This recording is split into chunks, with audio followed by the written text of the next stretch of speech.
38 साल की उम्र, बीजेपी का प्रदेश अध्यक्ष और आज पार्टी से विदाई। आखिर क्यों? उम्र थी 38, इरादे थे पहाड़ जैसे, सपने थे तमिलनाडु बदलने के आसमान जैसे, लेकिन सिस्टम को रास नहीं आई उसकी ईमानदारी, क्योंकि साफ आईने से डरते हैं दागदार चेहरे वाले। एक नेता जिसने पार्टी के कार्यक्रम में कुर्सी नहीं मांगी और जमीन पर बैठ गया। एक नेता जिसने राज्यसभा की सीट ठुकरा दी। एक नेता जिसने खुद कहा था मेरी एक गलती से आने वाले हर नौजवान का रास्ता बंद हो जाएगा। आज उसी नेता ने वो पार्टी छोड़ दी जिसने उसे सिर्फ 1 साल में प्रदेश अध्यक्ष बनाया था। के अन्नामलाई ने बीजेपी छोड़ दी है और बीजेपी ने भी उनका इस्तीफा स्वीकार कर लिया। लेकिन सवाल ये नहीं है कि उन्होंने पार्टी छोड़ी, सवाल यह है कि आखिर मजबूर किसने किया। नमस्कार, सच की बात होगी, सीधी बात होगी, क्योंकि ये है 7 टीवी। स्वागत है आपका पब्लिक प्राइम में। मैं हूं सुशील गिरीश। जब तक सच सामने न आए देश की तस्वीर अधूरी है।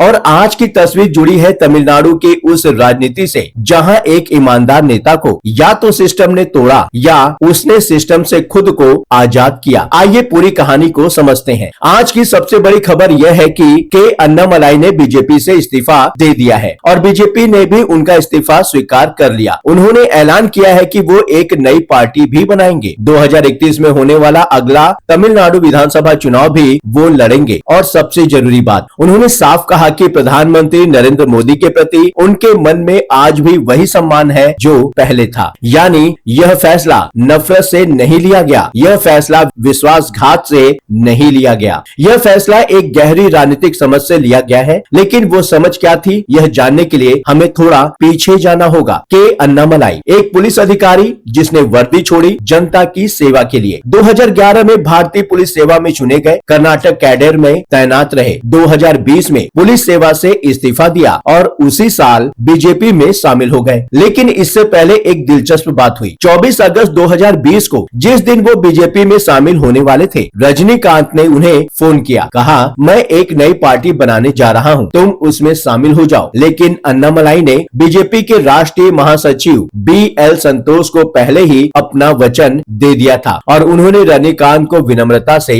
मना कर दिया। यह था उनके कमिटमेंट का स्तर। 2021 में सिर्फ 1 साल के भीतर उन्हें तमिलनाडु बीजेपी का प्रदेश अध्यक्ष बना दिया गया। उम्र थी 38 साल। बीजेपी जैसी पार्टी में 38 साल की उम्र में प्रदेश अध्यक्ष बनना कोई मामूली बात नहीं थी। लेकिन जो आगे हुआ वो उतना आसान नहीं था। 2021 में विधानसभा चुनाव लड़े, हार गए। 2023 में हार के बाद टूटे नहीं, बल्कि पूरे तमिलनाडु में एक लंबी पद यात्रा निकाली, गांव-गांव घूमे, जनता से मिले, जमीन पर काम किया और फिर 2024 में कोयम्बटूर सीट से लोकसभा चुनाव लड़े, फिर हार गए। अब आप सोच रहे होंगे, भाई 2 बार चुनाव लड़े, 2 बार हारे, तो फिर इनमें खास क्या है? यहीं रुकिए, क्योंकि यहाँ एक बहुत जरूरी फर्क समझना होगा। अन्नामलाई चुनाव नहीं हार रहे थे, वहाँ बीजेपी का उम्मीदवार चुनाव हार रहा था। अन्नामलाई की मेहनत की वजह से बीजेपी का वोट प्रतिशत उन सीटों पर बढ़ा था। वो उन सीटों पर लड़ रहे थे जहाँ बीजेपी की कोई जमीन नहीं थी, जहाँ जीतना लगभग नामुमकिन था। फिर भी वो चुनौती स्वीकार कर रहे थे, ठीक वैसे ही जैसे बंगाल में किया गया, जैसे त्रिपुरा में किया गया। पहले जमीन तैयार करो, फिर जीत आएगी, यही उनकी रणनीति थी। लेकिन असली रोड़ा बाहर से नहीं, पार्टी के अंदर से आया। अन्नामलाई की सबसे बड़ी लड़ाई द्रमुक से नहीं थी, अन्ना द्रमुक से नहीं थी, बीजेपी के अपने वरिष्ठ नेताओं से थी। तमिलनाडु के भीतर पार्टी में बड़े नेताओं को यह बात रास नहीं आ रही थी कि यह 38 साल का लड़का इतना बड़ा क्यों हो रहा है, इसका नाम इतनी तेजी से क्यों उठ रहा है। पार्टी में 2 गुट थे। एक गुट चाहता था गठबंधन करो, सीटें जीतो, वहीं दूसरा गुट चाहता था खुद के दम पर खड़े रहो, असली विकल्प बनो। अन्नामलाई दूसरे गुट में थे। वो चाहते थे कि तमिलनाडु में बीजेपी अन्ना द्रमुक या द्रमुक की छोटी सहयोगी बनकर न रहे, बल्कि खुद एक स्वतंत्र और भरोसेमंद विकल्प बने। लेकिन केंद्रीय नेतृत्व को जल्दी थी। उत्तर भारत में जहां सीटें कम हो रही थी, वहां की भरपाई दक्षिण से करनी थी और इसके लिए तुरंत गठबंधन चाहिए था। अन्नामलाई का रास्ता लंबा था, नेतृत्व को लंबा इंतजार मंजूर नहीं था। 18 महीने तक अन्नामलाई ने इन मतभेदों को सुलझाने की कोशिश की, लेकिन अंत में उनसे कहा गया, जब तक चुनाव नहीं हो जाते अपनी ड्यूटी निभाइए, उसके बाद पार्टी छोड़ दीजिए। और एक निष्ठावान कार्यकर्ता की तरह उन्होंने अपनी ड्यूटी निभाई और पार्टी छोड़ दी। यहीं से सबसे दर्दनाक हिस्सा शुरू होता है। बीजेपी ने अन्नामलाई को राज्यसभा की सीट का प्रस्ताव दिया। अब सोचिए, एक नेता जो 2 बार चुनाव हार चुका हो, उसे राज्यसभा की सीटें मिले तो कोई भी मान जाता, लेकिन अन्नामलाई ने मना कर दिया। क्यों? क्योंकि उनका लक्ष्य दिल्ली में बैठकर राजनीति करना नहीं था। उनका लक्ष्य था तमिलनाडु की जमीन पर खड़े होकर वहां की राजनीति बदलना। और जो नेता राज्यसभा की सीट में फंस जाए वो जमीन से कट जाता है। अन्नामलाई जमीन से कटना नहीं चाहते थे। अब जरा ये समझिए, यह आदमी असल में चाहता क्या था। एक बार बीजेपी का एक बड़ा राष्ट्रीय कार्यक्रम था। भारत मंडपम में हजारों नेता और कार्यकर्ता एकत्रित थे। प्रधानमंत्री नरेंद्र मोदी आने वाले थे। हर कोई आगे की सीट पाने की जुगत में था। सारी कुर्सियां भर चुकी थी। भीड़ में हर कोई सोच रहा था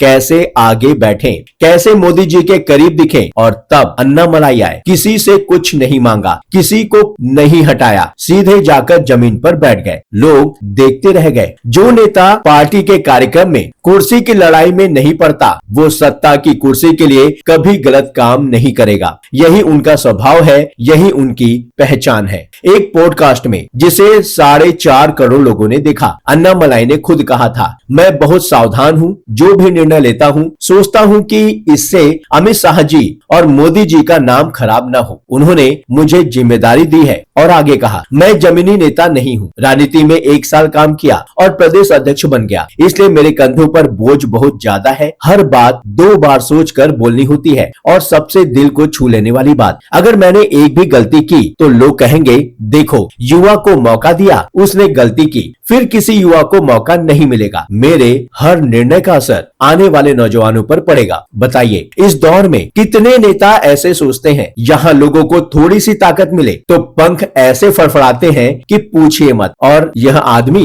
प्रदेश अध्यक्ष बनकर जमीन पर बैठा रहा, लेकिन इतनी ईमानदारी इस सिस्टम को मंजूर नहीं थी। अब सबसे बड़ा सवाल, क्या बीजेपी को इस विदाई का अफसोस होगा? समझिए, तमिलनाडु में बीजेपी हमेशा से या तो अन्ना द्रमुक की या द्रमुक की छोटी सहयोगी पार्टी रही है। अन्नामलाई यही बदलना चाहते थे। उन्होंने 2024 से पहले ही कहा था, 2026 में तमिलनाडु में कोई दल पूर्ण बहुमत नहीं पाएगा। पहली बार त्रिशंकु विधानसभा देखने को मिल सकती है। यानी मौका था। अगर बीजेपी कम से कम 500 दिन पहले उम्मीदवारों का ऐलान कर देती, जो काम बाद में विजय की पार्टी ने किया, वो काम बीजेपी कर सकती थी। एक ताजी राजनीति, एक नया विकल्प, लेकिन नहीं हुआ। बीजेपी अन्ना द्रमुक के साथ चली गई। अन्नामलाई को अध्यक्ष पद से हटाया गया और नतीजा, एक सुनहरा मौका हमेशा के लिए हाथ से निकल गया। अन्नामलाई अब वी द लीडर के नाम से एक नया राजनीतिक आंदोलन शुरू करने जा रहे हैं। APJ Abdul Kalam ethics in politics नामक संस्था के जरिए